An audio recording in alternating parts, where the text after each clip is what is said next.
Rajya Sabha TV का ये बेहद खास प्रोग्राम है गुफ्तगू, और गुफ्तगू में आज है हमारे साथ भारत की सर्वश्रेष्ठ अभिनेत्रियों में से एक और राज्यसभा की पूर्व सांसद शबाना आजमी।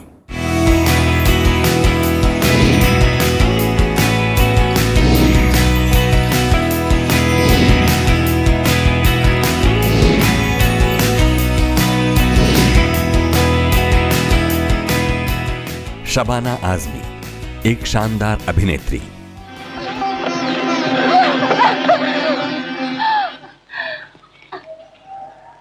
मारा तूने हराम के जने, क्यों मारा माटी मिले? इन्हें मुंह नहीं तो पापा काम मांगने आया था, इसको मारा। तेरे दिल में काला था, इस वास्ते डराना तू। अगर तुम्हें कुछ हो जाता तो हम लोग कहाँ जाते, क्या करते? इस तरह आधी रात को इस शहर में उठ के जाता है कोई, बच्चों को उठा के ले जाते हैं यहाँ से। सारे शहर की पुलिस ढूंढ रही है तुम्हें। अगर तुम्हें कुछ हो जाता तो तुम्हारे पापा और मैं।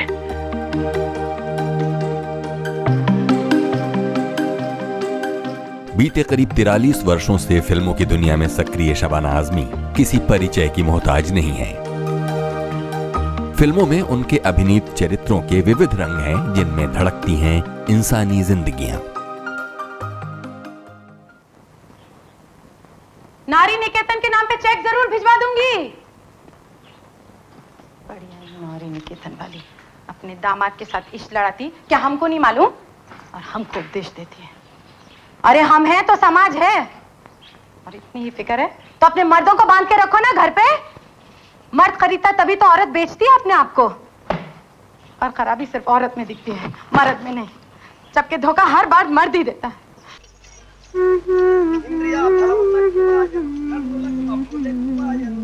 अम्मा, चीची यहाँ तक आ गया।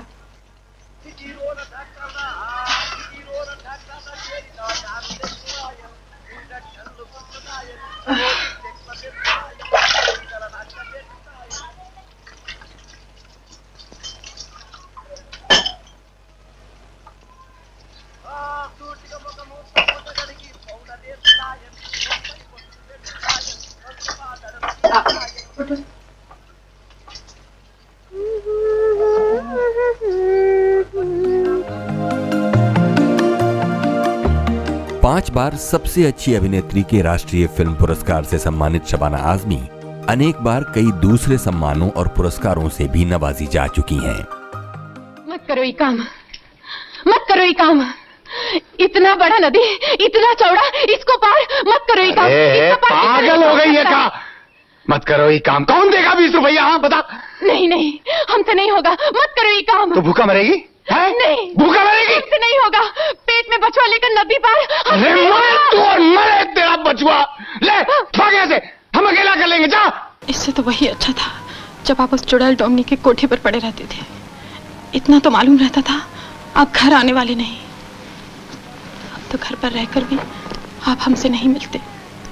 बीबी की मार उस 2 बालिश की बिसात पर दिन रात सर झुकाए मुझे हाथी घोड़े सरकाते रहते हैं। हम यहाँ दुआएं मांगते रहते हैं कि अल्लाह कब ये बाजी खत्म हो और आप आराम फरमाने आए। अल्लाह हमारी बाजी कभी खत्म होने का नाम ही नहीं लेती। 18 सितंबर 1950 को हैदराबाद में जन्मी शबाना आजमी जब महज 4 महीने की ही थीं, तभी उनकी मां शौकत आजमी उन्हें लेकर मुंबई आ गईं, जहां उन्होंने होश संभाला। शबाना के पिता मशहूर शायर कैफी आजमी और मां इप्टा की रंगकर्मी शौकत आजमी ने बचपन से ही उनमें मानवता के उच्च गुणों के संस्कार दिए, जिन्होंने उनके व्यक्तित्व पर अमिट छाप छोड़ी है। इंदर, जो कुछ हुआ उसे भूल जाओ।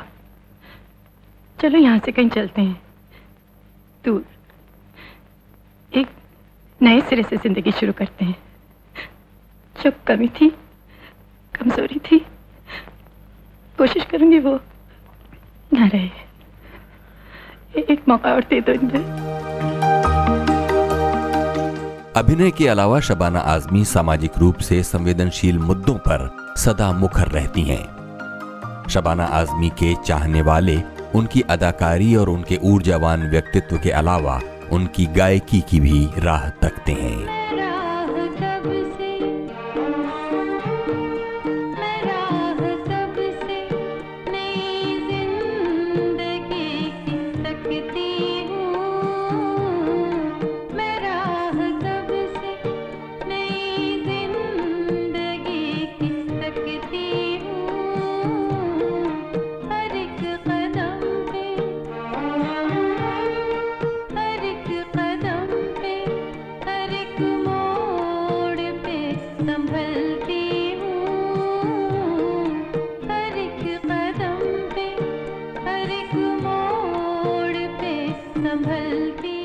भारत में हिंदी समेत अनेक भाषाओं की लगभग 125 फिल्मों में काम कर चुकी शबाना आजमी टेलीविजन और थिएटर में समान रूप से सक्रिय रहती हैं। सो गई तेरी राह तकते तकते उस लाल पर्दे के नीचे। मुन्नी देख तो कौन आया तुझसे मिलने। आजा आजा।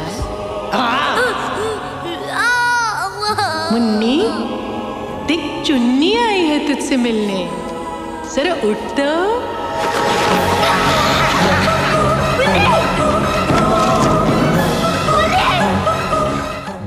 The cash award is $25,000 and I intend to win it and donate it to a fundraiser.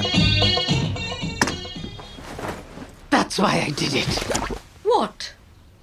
You said my daughter's too fat for you. And you said she's too ugly for your cousin sister's son. And you? Shabana Azmi ने कई विदेशी फिल्मों में भी अपने अभिनय से अंतर्राष्ट्रीय ख्याति हासिल की है।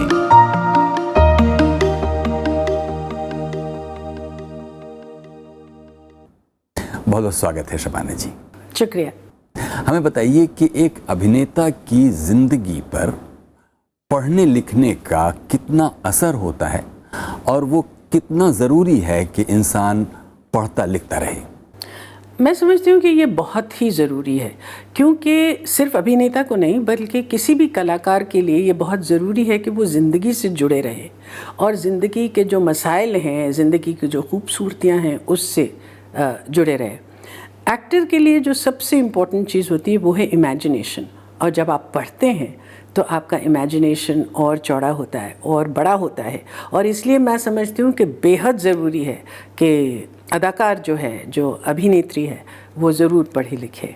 और ख़ुद अगर आपके केस में देखें तो आपने जब आंखें खोली तो बिल्कुल पढ़ने लिखने का एक माहौल सा था, बल्कि पढ़ने लिखने से कुछ ज़्यादा ही नाटकों का और एक तरह के सांस्कृतिक आंदोलनों का एक माहौल था, और आपने आंखें खोली तो उसी माहौल में।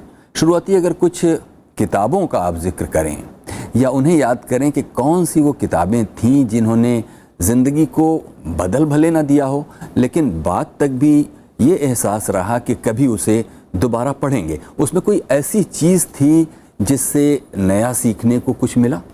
देखिए, एक चीज़ तो मैं पहले बता दूं कि 9 साल की उम्र तक मैं कम्युनिस्ट पार्टी का एक घर था जिसको आप कम्यून ही समझिए, रेड फ्लैग हॉल, उसमें हम लोग रहते थे। सरदार जाफरी एक कमरे में रहते थे, कैफी साहब एक कमरे में रहते थे अपने बीवी और दोनों बच्चों के साथ, और 8 कमरे थे, 8 फैमिलीज़ थी और सिर्फ एक ही बाथरूम और एक ही टॉयलेट था।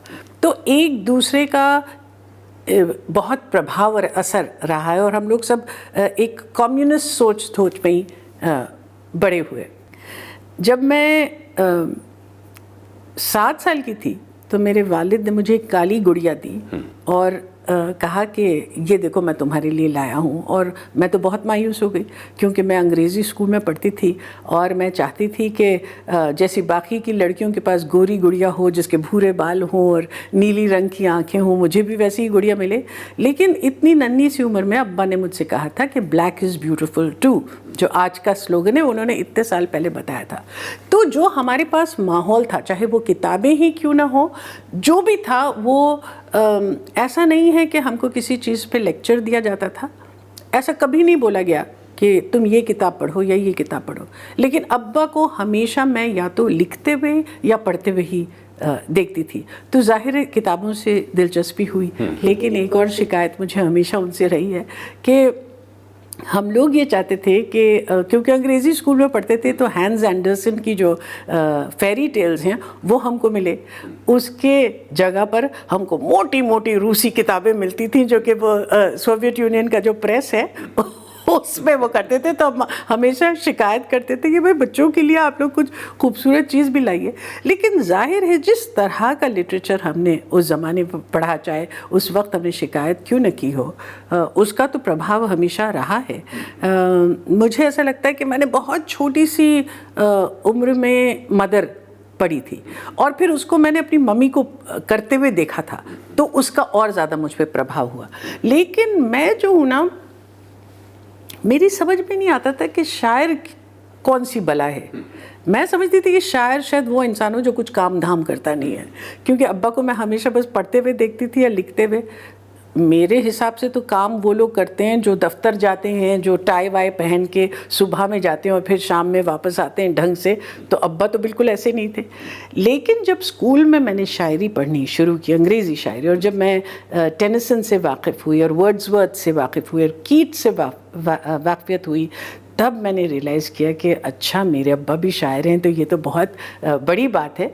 और उससे मुझे बहुत खुशी हुई। फिर उसके बाद किसी पेपर में उनकी तस्वीर छपी तो मेरे स्कूल के सब बच्चे बोलने लगे कि अरे वाह तुम्हारे अब्बा की तस्वीर आई। तो मुझे ऐसा लगा कि देखिए मेरे अब्बा सबसे अलग हैं, वो कुछ ऑफिस नहीं जाते, वो कुछ अलग किस्म का ही काम करते हैं। जो मैं आपकी बात से समझ पाया वो ये कि ख़ास तौर पर वो जो काली गुड़िया और गोरी गुड़िया का जिक्र आपने किया, बचपन से ही आपके अंदर एक तरह की क्रिटिकल फैकल्टी वालिदैन ने पैदा की, माहौल ने पैदा की। अब जबकि इतना अरसा गुजर चुका है और समाज में भी बदलाव आपने देखे, क्या कभी ये नहीं लगता कि उस माहौल से अलग कोई माहौल होता तो आप वो ना होती जो आज आप हैं? यानी कि कोई शिकायत उस माहौल से? उस माहौल से तो मुझे कोई शिकायत नहीं है। मैंने जो भी सीखा, जो मैं आज हूँ, जो मेरी विचारधारा है, वो उस माहौल का ही नतीजा है। क्योंकि देखिए हमारे पास बिल्कुल भी पैसे नहीं होते थे, बिल्कुल भी। जो भी पैसे मिलते थे वो अब्बा कम्युनिस्ट पार्टी को दे देते थे और उसमें सिर्फ उनको 40 रुपये महीने के मिलते थे। तो जाहिर है जब बाबा और मैं पैदा हुए तो पैसों की बहुत किल्लत हुई। तो मम्मी ने जाके ऑल इंडिया रेडियो में विविध भारती के अनाउंसर वो बनी। फिर जाके उन्होंने पृथ्वी थिएटर ज्वाइन किया ताकि वो पैसे घर में ला सकें। लेकिन पैसे नहीं थे, लेकिन और कुछ बहुत ज़्यादा था। सबसे ज़्यादा मुझे लगता है कि हिंदुस्तान की जो गंगा जमनी तहजीब है वो हमारे रग रग में जैसे डाल दी गई हो। ये नहीं कि किसी ने हमको लेक्चर दे के कहा, लेकिन जिस तरह से हम लोग मनाते थे होली, दिवाली, ईद, क्रिसमस, फिर मुझे याद है कि ट्रक में बिठा के हमें ले जाया जाता था 26 जनवरी को और 15 अगस्त को, और चौपाटी पे जो रोशनी होती थी, जो लाइट्स लगाती थी, उसको हम देखते थे, उसको हम नेशनल फेस्टिवल मानते थे। तो और जो हमारे नेबर्स थे, सुधीर जोशी एक कॉमरेड थे, उनके पास जब उनकी अम्मा आती थी तो हमसे बहुत छुआछात में वो मानती थी और वो हमसे बोल दिया गया था कि देखो जब वो आए तो रसोई में बिल्कुल नहीं जाना। तो जाहिर है मुझे तो उसी वक्त रसोई में जाना सबसे ज़्यादा ज़रूरी होता था और मैं अंदर जाके और कोई चीज़ उनकी उठा लेती थी और गुड़ उठा लेती थी और फिर वो मुझे 1000 गालियाँ देती थी और फिर अपने ऊपर पानी वानी डालती रहती थी और कहते थे देखो मेरा धर्म उसने भ्रष्ट कर दिया। लेकिन इस बात से न कभी कोई दंगा हुआ, न कोई प्रॉब्लम हुआ। इस बात को बिल्कुल खूबसूरती से अच्छा बच्चा है वो कर रहा है। आज के माहौल में इस तरह की चीज़ की बुनियाद पर एक दंगा हो सकता है।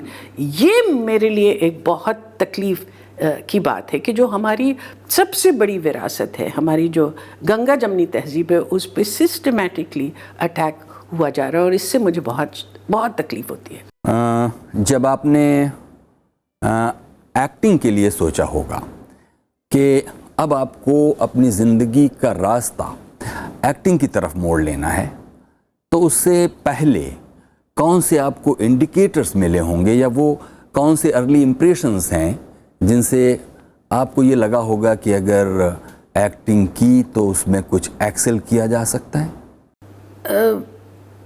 देखिए, मैं सिर्फ 4 महीने की थी जब मम्मी मुझे अपनी पीठ पर लाद कर और पृथ्वी थिएटर के जो रिहर्सल्स होते थे ओपेरा हाउस में, उसमें ले जाया करती थी, क्योंकि हमारे पास इतने पैसे तो नहीं थे कि कोई मेड या आया हमारी देखभाल कर सके।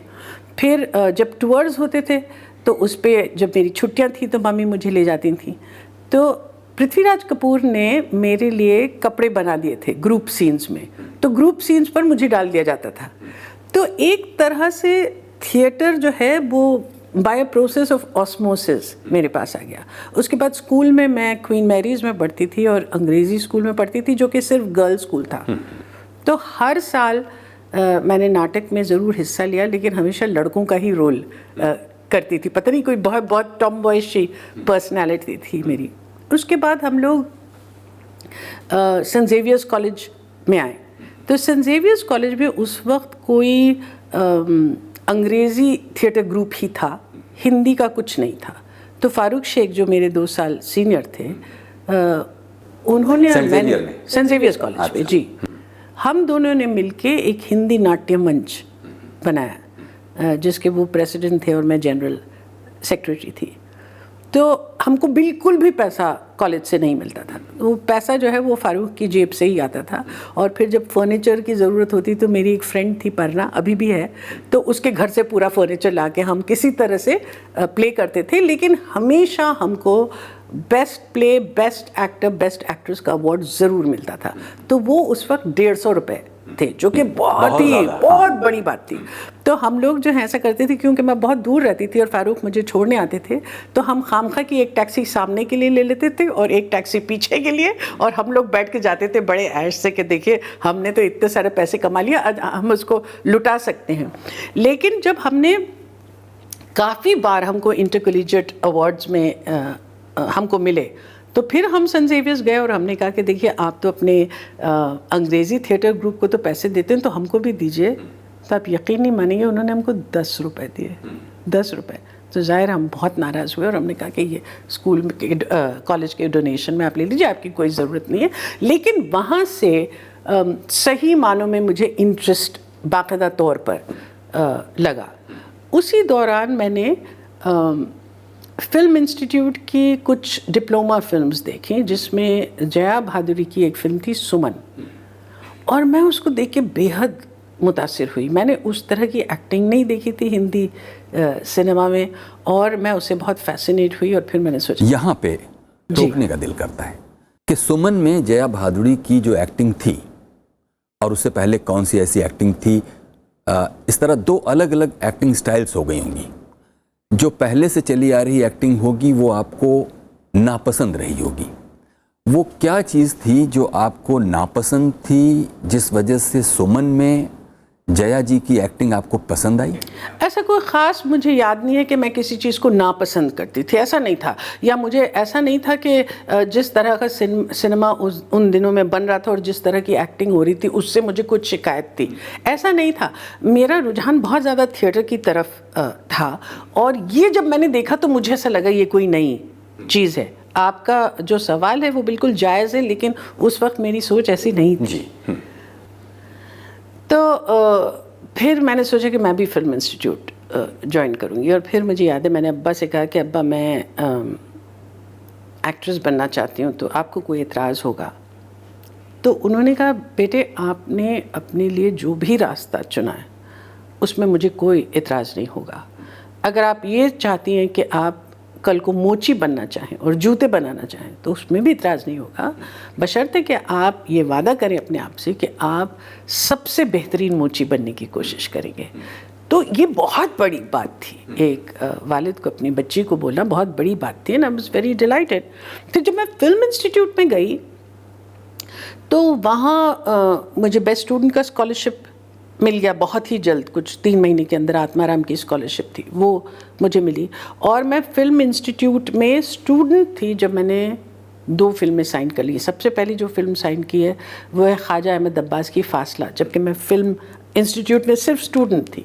और फिर कांतिलाल राठौड़ की परिणय जो फिर जैसे ही हमारा कोर्स ख़त्म हुआ अगले दिन से मैंने शूटिंग करनी शुरू की। आप 2 भाई बहन हैं। जी, आप बड़ी हैं, मैं बड़ी हूँ। आप बड़ी हैं। आप दोनों लोगों ने देखा कि वालिदैन ने आप दोनों लोगों को अपने दिल का करने को दिया। क्या तजुर्बा था? भाई के लिए भी यही बात थी जो भी करो सबसे अच्छा करो? बिल्कुल, मतलब किसी तरह का कोई डिफरेंस था ही नहीं।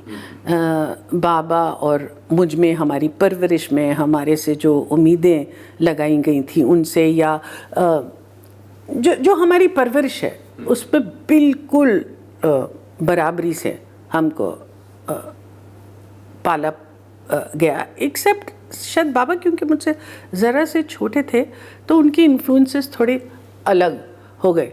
मुझे याद है कि जब हम लोग रेड फ्लैग हॉल से फिर जब जानकी कुटीर में आए, छोटा सा कॉटेज है, उसमें कोई अटैच्ड बाथरूम भी नहीं है, लेकिन फैज़ अहमद फैज़, फिराक गोरखपुरी, जोश मलिहाबादी, बेगम अख्तर, ये सब लोग हमारे घर में आके हाउस गेस्ट की तरह रहे थे। और इसमें होता ये था कि मुझे अपने कमरे से, या बाबा को मेरे कमरे से, बाबा के कमरे में मैं जाके रह जाती थी और उनको मेरा कमरा मिल जाता था। तो ये होता था कि जब महफिल जमती थी तो मैं पर्दे के पीछे से देखती थी कि ये क्या हो रहा है वहाँ, और कुछ मेरी समझ में तो आता नहीं था, ना ज़बान समझ में आती थी, ना वो किस इश्यू पे बात कर रहे हैं ये भी नहीं। अब मुझे याद, मैं सिर्फ 9 साल की थी तब, लेकिन अब्बा हमेशा मुझसे कहते थे वहाँ पर्दे के पीछे से मत देखो, आओ और हमारे साथ बैठो, और आप जितनी देर बैठना चाहें आप बैठ सकते हैं, लेकिन शर्त यह है कि कल सवेरे आप ये नहीं कहेंगे कि रात में बहुत देर हो गई तो मैं कल सुबह स्कूल नहीं जा पाऊँगी। तो इस तरह से हमको हर डिसीजन में इन्वॉल्व किया, अब्बा ने भी और अम्मा ने। और जब वो ऐसा करते थे तो मुझे इस बात का बहुत एहसास होता था कि मैं बहुत जिम्मेदार इंसान हूँ, और फिर उठ के जाती थी। तो उस माहौल का बहुत असर रहा है मुझ पर। FTII की अगर बात करें, जहां आपने एक्टिंग सीखी, क्योंकि आपकी ही एक कॉन्टेम्प्रेरी स्मिता पाटिल हुई जिनको ये प्रिविलेज नहीं था कि कहीं से सीख कर एक्टिंग सीख कर आती। सीखे हुए एक्टर पर कुछ ज़्यादा लोड ये होता है क्योंकि वो दुनिया भर का सिनेमा देखने के बाद कहीं ना कहीं वो ऐसा करेंगे तो ज़्यादा एक गाइडिंग लैंप जैसी एक चीज़ सामने होती है। आपका क्या तजुर्बा था कि उस पूरे सीखने के दौरान जितनी सारी फिल्मों का असर आपके ऊपर पड़ रहा था, उसमें एक्टिंग का कोई एक ख़ास धारा आपको दिख रहा था कि ऐसा कुछ काम मुझे भी करना है जो अपने यहाँ ट्रेडिशनल एक्टिंग में नहीं करके दिखाया गया? देखिए, एक तो मैं समझती हूँ कि एक्टिंग के लिए बहुत ज़रूरी है कि आपको ट्रेनिंग मिले। जाहिर है कि कुछ एक्टर्स ऐसे भी हैं जिनको ट्रेनिंग नहीं मिली और फिर भी बहुत अच्छा काम करते हैं। उनकी ट्रेनिंग जो है ऑन द जॉब होती है, लेकिन अगर आप सीख कर आए हैं तो वो ऐसा है कि जब आपके हाथ में, अगर आप में बहुत टैलेंट भी है, तो एक ऐसा हीरा है जिसको चमकाया नहीं गया, जिसको पॉलिश नहीं किया गया। अगर आपको ट्रेनिंग मिल गई तो आप उसको पॉलिश करके आप लाते हैं। तो वो it's a very important thing, मेरे लिए बहुत ज़रूरी है। मुझे ऐसा लगता है कि अगर मैं ये फिल्म इंस्टीट्यूट का कोर्स मैंने नहीं किया होता तो मेरी जो समझ है एक्टिंग की वो इतनी शार्प नहीं होती जितनी की है। और इसमें एक बहुत बड़ा हिस्सा होता है इन फिल्म्स का एक्सपोजर जो हमको मिलता था। देखिए, इंटरनेशनल सिनेमा उस वक्त हिंदुस्तान में कहीं नज़र ही नहीं आता था। तो और ना तो DVDs होती थी ना वीडियोज़ होते थे, तो आपको पता ही नहीं चलता था कि अलावा हॉलीवुड के और दुनिया में क्या हो रहा है।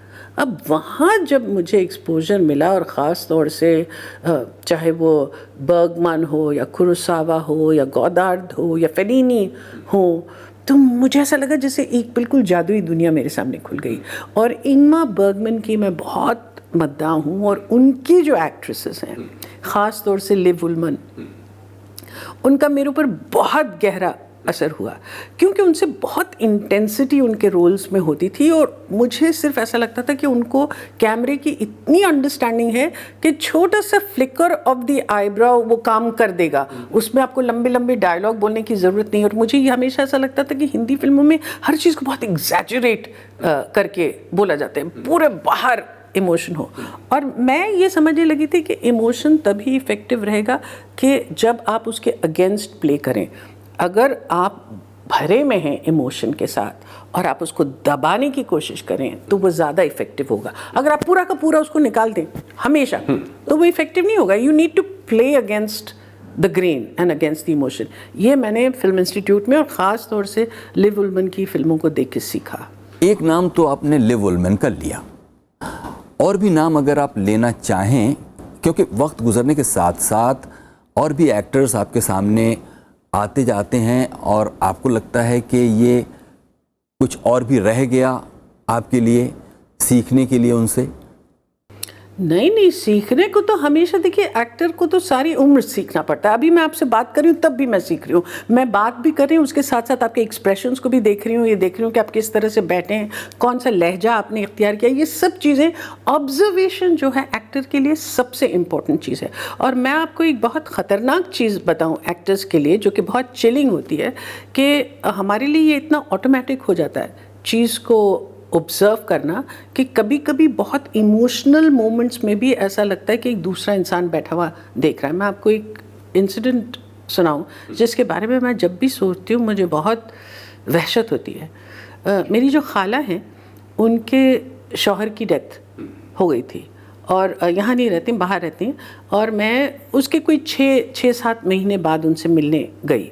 तो पहले तो बिल्कुल उन्होंने खाना वाना खिलाया, ये वो। फिर जब हम लोग बिल्कुल अलग दोनों अकेले बैठे तो मैंने कहा कैसे हुआ, तो वो मेरे सामने बैठी हुई थी पलंग पर, मैं कुर्सी पर बैठी हुई थी और उन पलंग पर उनका हाथ रखा हुआ था और बिल्कुल नॉर्मली उन्होंने बात करना शुरू की कि उस दिन सुबह में जब वो आए तो बिल्कुल नॉर्मल थे और काम से आए, और उसके बाद फिर उनको ऐसा लगा कि जैसे कुछ हैवीनेस है उनके दिल में, और मैंने स्लोली देखा कि बात तो वो बिल्कुल नॉर्मल कर रहे हैं लेकिन उनका हाथ जो है वो चलने लगा है, हाथ चलने लगा है, उनको मालूम भी नहीं है कि वो हाथ चल रहा है। और एक पॉइंट पे जब उनका हाथ बंद हुआ तो ठाड़ करके उनके आंसू निकल आए और मैं उनको देख रही थी और ऑब्जर्व कर रही थी, और मेरे अंदर 2 लोग चल रहे थे। उस वक्त मैं पूरी तरह से उनके दुख को और दर्द को समझ रही थी, लेकिन उसके साथ साथ मेरा एक एक्टर भी था जो ये देख रहा था कि अरे यार ये तो बहुत अच्छा है ये timing. So it's very frightening. तो ऐसे हम कॉन्स्टेंटली ऑब्जर्व करते हैं। So it's not necessarily just performances. लेकिन एक चीज़ मैं आपको बताऊं जो मुझे लगता है कि हमारी यहाँ ख़ास तौर से हिंदी मेन स्ट्रीम सिनेमा में एक गलती ये रही है कि हम जो हैं अपना रिसोर्स बेस वो दूसरे एक्टर्स से सीखते हैं। ये रोल इन्होंने कैसा किया था, तो अब आप देखिए कि दिलीप कुमार के कितने सारे छापे आपको नजर आते हैं। इन्फ्लुएंस तो होगा, इट्स वेरी नेचुरल, लेकिन उनसे आप इतना ज़्यादा मुतासिर होते हैं कि आप ये इमोशन कैसे फील करते हैं वो उसको आप कहीं इमिटेट करते हैं। ये सबसे बड़ी गलती आप करते हैं, क्योंकि वो इमोशन जो सिचुएशन में जिसकी ज़रूरत है वो आपके अंदर से निकलना ज़रूरी। तो ये जो इमिटेटिव फॉर्म है, ये इंस्पायर होना और इमिटेट करना 2 बिल्कुल डिफरेंट चीज़ें हैं। इसलिए मुझे लगता है कि हिस्टोरिकल रोल्स जब हमने किए हैं तो कभी इनको अच्छी तरह से नहीं किए, क्योंकि हमारे पास एक स्टैंडर्ड है कि हिस्टोरिकल स्टोरीज इस तरह से बोली जाती हैं, मगर हमने कभी ये नहीं सोचा है कि कहाँ से हम पता लगाएं कि भाई जो हिस्टोरिकल फिगर्स हैं वो भी तो नॉर्मली कभी ना कभी बात करते होंगे, वो जब घर में हैं किस तरह से। हमारे पास बहुत कम रिकॉर्ड्स भी हैं, तो there are very many sources from which you need to find, and that source must be life itself. मेरा ये पक्का मानना है। देखिए, ये इंस्पिरेशन और इमिटेशन, इन 2 चीज़ों से अलग एक तीसरी चीज़ की तरफ भी आपका ध्यान दिलाना चाहते हैं। कहते हैं कि एक बिल्ली जब टेलीविज़न देख रही होती है और उसकी बगल में बैठा हुआ एक इंसान टेलीविज़न देख रहा होता है, तो दोनों के देखने में एक फ़र्क है। यानी कि एक 18 साल का इंसान जब कोई चीज़ बोलता है तो उसमें उसका 18 साल का जिया हुआ जीवन भी बोलता है। जी। तो मेरा सवाल लिव उलमैन से आगे ये था कि इंस्पिरेशन या इमिटेशन से अलग अगर आप एक सोचने समझने वाले इंसान हैं और अपने प्रोफेशन को लेकर कॉन्शियस रहते हैं तो उसका डायनामिज्म इस ऑब्जर्वेशन के साथ कैसे कैसे ग्रो करता है। तो ये मैं पूछ रहा था कि ये जो कुछ लोग कहते हैं कि आपको लाइनें मिल जाती हैं स्क्रिप्ट से और आप कैरेक्टर के कपड़े पहन लेते हैं और आप उसमें बदल जाते हैं, ये शायद इतना मैकेनिकल मामला है नहीं। आपका क्या टेक है इस पर? नहीं, बिल्कुल इतना मैकेनिकल हो ही नहीं सकता है। हालांकि जो आपको मिलता है, जो आपका स्क्रिप्ट है, जो आपका स्क्रीन प्ले है, जो आपका सीन है, उस पर बहुत डिपेंड करता है। आप दुनिया के सबसे अच्छे एक्टर हों, लेकिन अगर आपके पास सीन ही एक इलॉजिकल है और वो उस स्क्रीन प्ले में फिट नहीं करता तो you can't do anything about it. लेकिन मुझे जो 2-3 एक्टर्स बेहद अच्छे लगे, एक है बलराज साहनी। बलराज साहनी की फिल्म गर्म हवा जो है, मुझे ऐसा लगता है कि वो सबसे परफेक्ट परफॉर्मेंस है हिंदी स्क्रीन पर। आपको कोई शिकायत नहीं हो सकती, आप पूरी तरह से मान लेते हैं कि ये सलीम मिर्ज़ा हैं। और फिर ये पता चला कि उन्होंने इसके लिए बहुत रिसर्च किया, 10 दिन तक जाकर भिवंडी में रहे, ऐसे एक शख्स के साथ रहे, उनकी चारपाई पे जाके लेटे, ये सब बहुत करते थे बलराज साहनी साहब। और दिलीप कुमार साहब मुझे बहुत अच्छे लगते थे। मुझे लगता था कि दिलीप कुमार में बहुत डेप्थ है और बहुत वर्सेटाइल हैं। वो ड्रामा भी बहुत अच्छा करते हैं, बेहद अच्छी कॉमेडी भी करते थे, उनकी टाइमिंग बेहद अच्छी है। और दिलीप साहब में ये एक हुनर है कि वो अगर किसी को देखते हैं तो सिर्फ देखते हैं और कुछ नहीं करते हैं। तराना एक फिल्म है, उसमें वो सिर्फ मधुबाला को देख रहे हैं और गाना गा रहे हैं, बस तब मैं मर जाती हूँ मैं जब भी ऐसा देखती हूँ। क्योंकि आमतौर पे हमारे यहाँ ये होता है कि कहीं एक्टर ये भी बताने लगता है कि देखो मैं तुमको कैसे देख रहा हूँ, वो सिर्फ देखते थे। तो दिलीप कुमार को मैंने बहुत एडमायर किया है और बलराज साहनी को भी बहुत एडमायर किया है। अब यहाँ एक मसला ये आता है कि जब आप अपनी तरह की एक्टिंग का एक ईडियम अपने लिए चुन लेती हैं, काम लेकिन आपको आखिर में दूसरों के साथ करना पड़ता है और तब वहाँ बहुत से एक्सपेक्टेशंस और अरमान वहाँ जाकर चूर चूर होते हैं। क्या कहती हैं? देखिए, बहुत अच्छा सवाल आपने ये किया है। और आजकल क्या होता है कि मैंने रिसेंटली एक फिल्म में काम किया जिसमें डायरेक्टर जो हैं वो बहुत ज़्यादा इम्प्रोवाइजेशन में बिलीव करते हैं। और वो कहते थे कि कोई ख़ास ज़रूरी नहीं है कि जो लाइन है आप वो लाइंस को याद करें, आप इमोशन को जिए और मेरा कैमरा आप जहाँ भी हैं वहाँ करें। तो मुझे हमेशा दिक्कत ये होती थी कि मैं कहती थी कि देखिए ये जो आप कर रहे हैं ना, ये बिल्कुल डिफरेंट लेवल्स ऑफ एक्सपीरियंस के एक्टर्स के साथ कर रहे हैं। अगर सब के सब थिएटर के लोग हैं और सब के सब ये इम्प्रोवाइजेशन को समझते हैं तो डिफरेंट बात है। लेकिन अगर एक लड़की है मेरे साथ जो बहुत जूनियर है और जिसने अभी अभी आना शुरू किया, उसका थिएटर से कोई वाक़िफ़ नहीं है, उसका लेवल बिल्कुल अलग होगा और मेरा लेवल बिल्कुल अलग होगा। लेकिन उन्होंने परसिस्ट किया और जो नतीजा आया वो बहुत अच्छा है, क्योंकि उन्होंने उन एक्टर्स के साथ बहुत कुछ अपना भी दिया। लेकिन एक्टिंग और ख़ास तौर से फिल्म एक्टिंग आपके कोस्टार्स पे बहुत बहुत ज़्यादा डिपेंड करती है। क्योंकि अगर आपके कोस्टार्स कोई और लेवल पर हैं और आप कोई और लेवल पर हैं तो how will you find the truth of the moment. और इसलिए जब फिल्मों में आप काम करते हैं, जो फिल्मों का जॉनर है उसको समझना ज़रूरी है। मतलब अगर मैं अमर अकबर एंथनी में अंकुर का पेथोस ले आती तो जाहिर है कि बिल्कुल गलत होता, या अंकुर के अंदर अगर मैं अमर अकबर एंथनी की एक्टिंग करती तो गलत होता। तो जो उसका जो जॉनर है उसको समझ के और उसके साथ काम करना ज़रूरी है। अगर मेरा बहुत सारी फिल्मों में लोगों को काम पसंद आया, उसमें ज़्यादातर नसीरुद्दीन शाह मेरे को स्टार रहे हैं। और नसीर के साथ एक कंफर्ट लेवल, अलग अलग मुख्तलिफ़ किस्म के काम हमने किए हैं, लेकिन नसीर की आंख में जब मैं देखती हूँ तो सच्चाई मुझे नज़र आती है और जाहिर है कि उसकी वजह से मेरा काम बहुत ज़्यादा आसान हो जाता है। हिंदी सिनेमा के दौर में आज बहुत ज़्यादा बेहतर एक्टिंग हो रही है, लेकिन एक ज़माना ऐसा था जब हम सब लोग 12-12 फिल्मों में काम करते थे और आपसे कोई एक्सपेक्टेशन ही नहीं थी सिवाय इसके कि आप अपने डायलॉग बोल दें किसी तरह से बगैर स्टम्बल किए हुए और बस हो गया।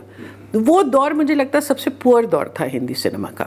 जैसे जैसे आप अपने प्रोफेशन में एक्सपीरियंस गेन करती जाती हैं और वक्त ज़्यादा गुज़रता जाता है, कुछ ऐसी चीज़ें जो आपकी कमज़ोर थीं उनको आप बार बार कोशिश करके ठीक करती जाती हैं। हर कोई, ये मैं एक जनरल स्टेटमेंट जैसा कह रहा हूँ, आपके केस में वो कौन सा एरिया था जिसे आपको अनलर्न करना पड़ा?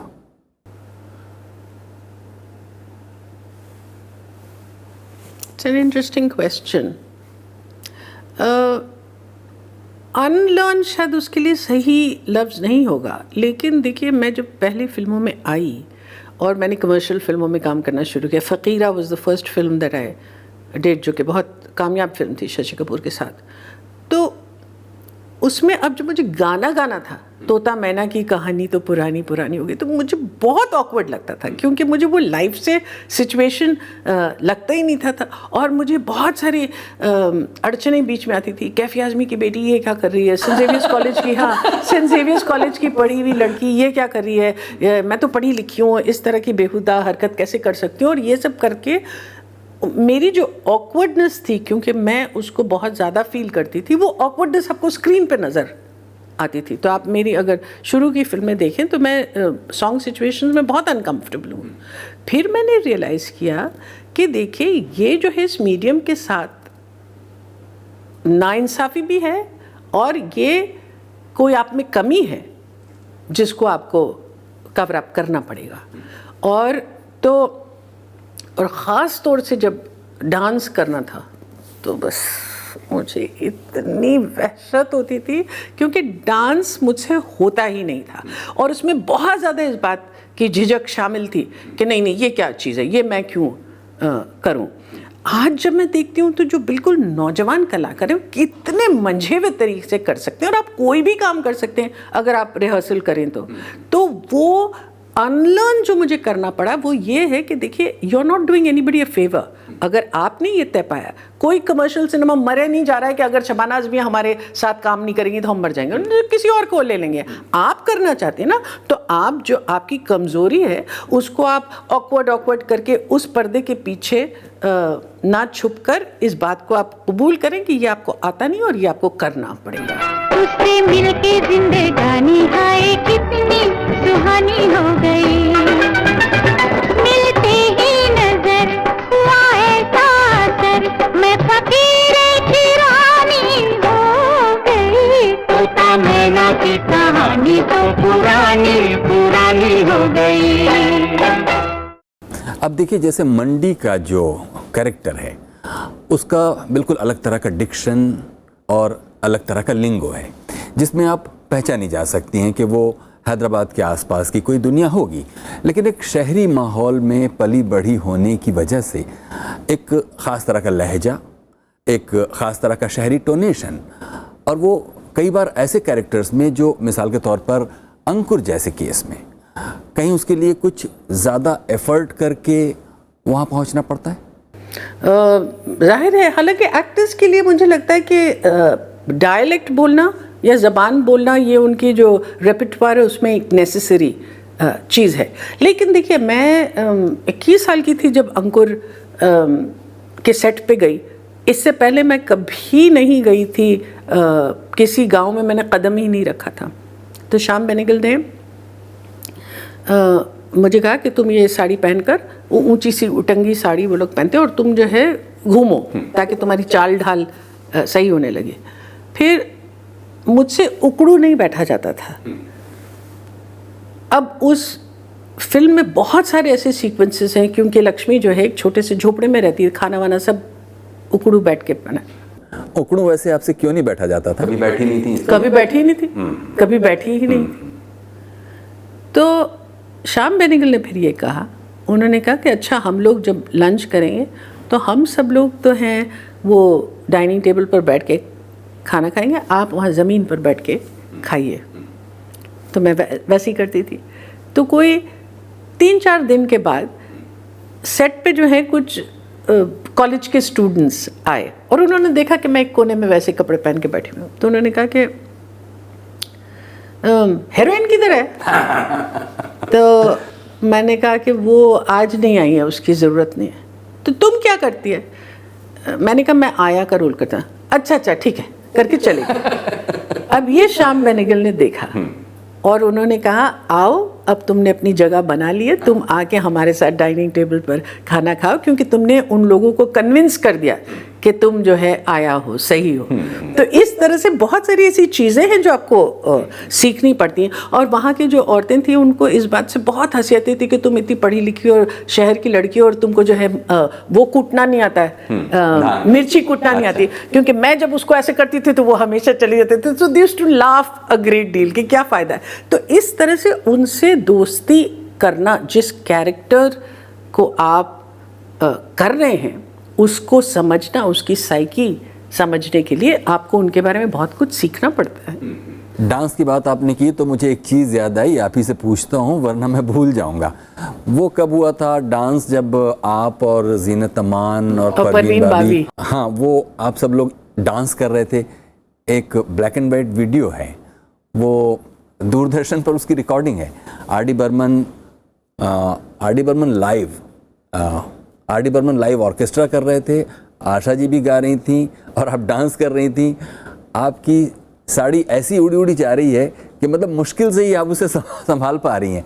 मुझे याद ही नहीं है बिल्कुल भी ये वाकई। मैंने उस वीडियो को एक छोटा सा क्लिप था जिसमें आपको टैग भी किया था ट्विटर पे, मैं फिर कर दूँगा, आप जरूर करें। मेरा ख्याल है कि वो संजय गांधी का ज़माना था जब बहुत सारे फिल्मी कलाकारों को दिल्ली बुलाकर कुछ फंड रेजिंग वगैरह का कुछ था। और आपकी उम्र मेरा ख्याल है कि बहुत नहीं तो 18-20 के आसपास की रही होगी। मगर उसमें जो है मैं डांस कर रही हूँ यही बहुत हैरत था। वो कुछ हरे रामा हरे कृष्णा वाला जो गाना था उस पर हो रहा था। अच्छा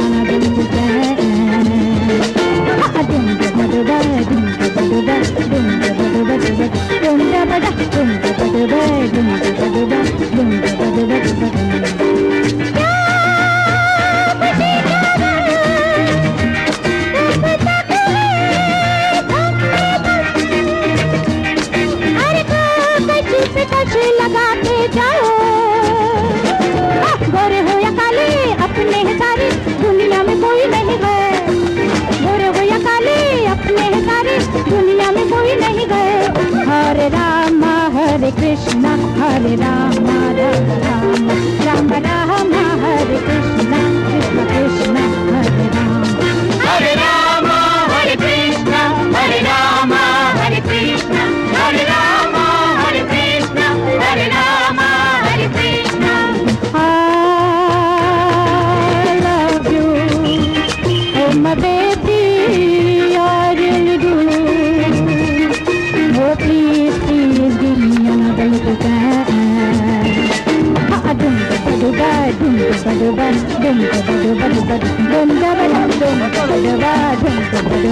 dum da da da dum da da da क्या खुशी क्या गम जब तक है दम में दम, हरे आकाश पे कश लगाते जाओ,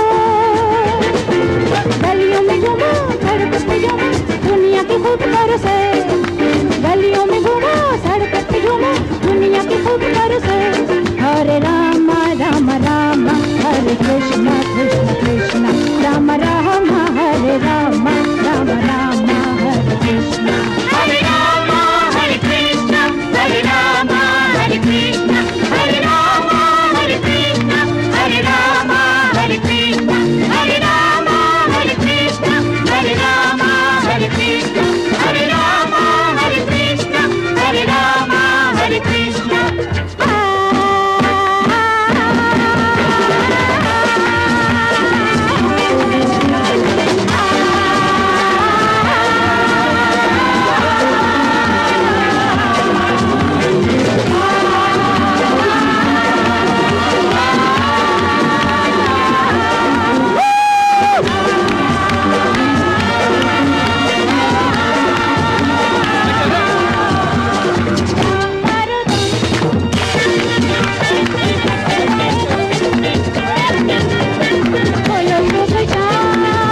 खैर, तो हमको ये बताइए शबाना जी कि ये जो शूटिंग के सिलसिले में पूरे हिंदुस्तान में जो आपका घूमना होता है, विदेश तक घूमना होता है, और जो दुनिया आपके सामने धीरे धीरे खुलती गई, जिस दुनिया को आपने कभी कम्यून के दिनों में सुना था, उसके कंसर्न सुने थे, तो हिंदुस्तान को आपने कैसा पाया अपार्ट फ्रॉम गंगा जमुनी तहजीब?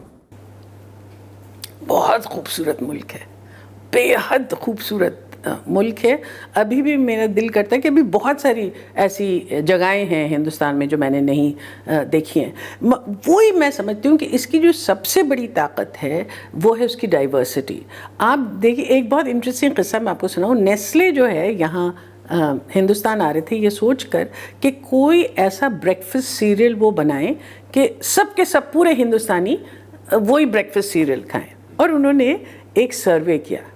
उनका दिमाग घूम गया। कोई इडली खाता है, कोई खिचड़ी खाता है, कोई पराठा खाता है, कोई आलू पूरी खाता है, कोई उपमा खाता है। यहाँ तो कोई ऐसा सीरियल दे ही नहीं सकते जो पूरा हिंदुस्तान खा ले, क्योंकि इतने डाइवर्स हैं यहाँ के लोग।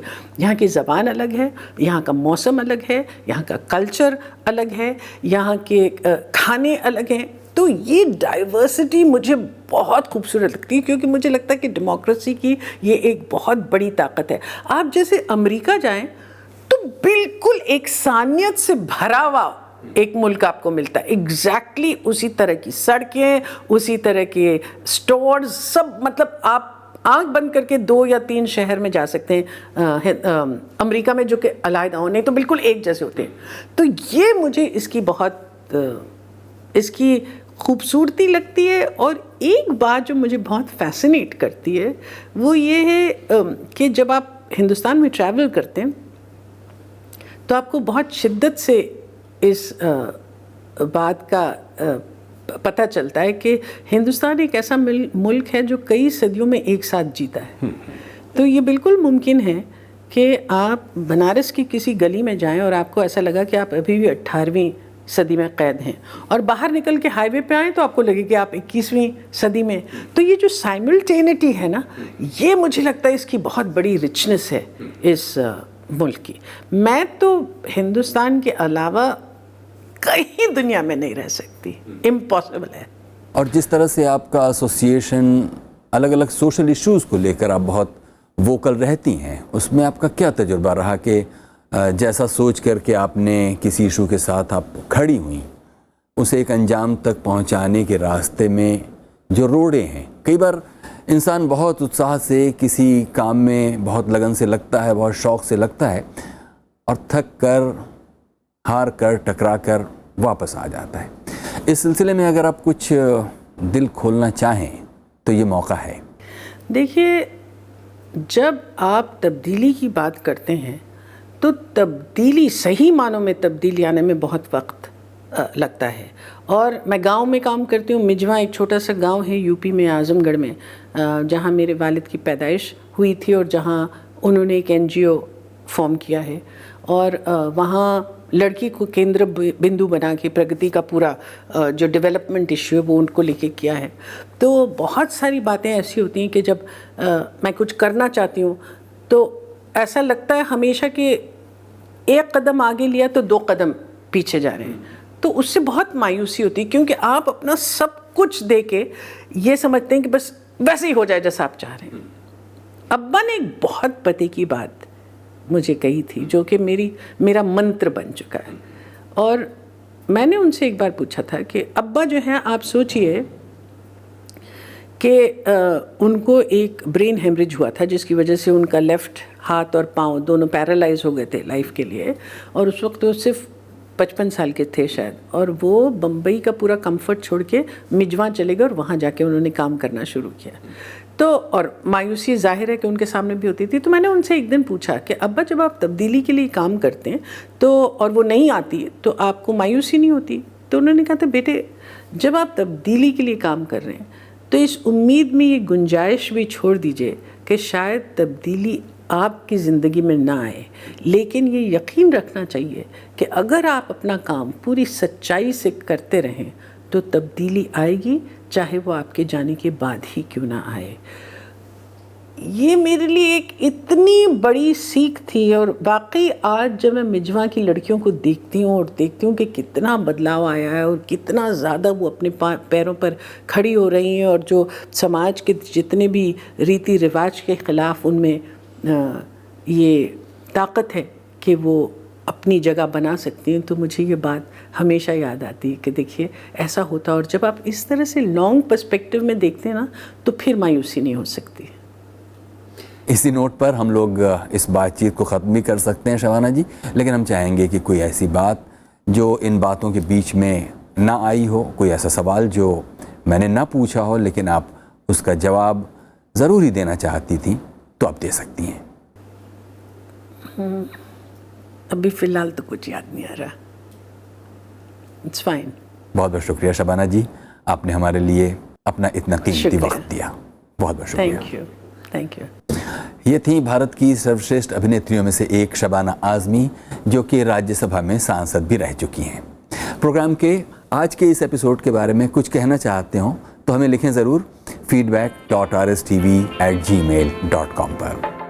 तुम इतना जो मुस्कुरा रहे हो, क्या गम है जिसको छुपा रहे हो, क्या गम है जिसको छुपा रहे हो, तुम इतना जो मुस्कुरा रहे हो।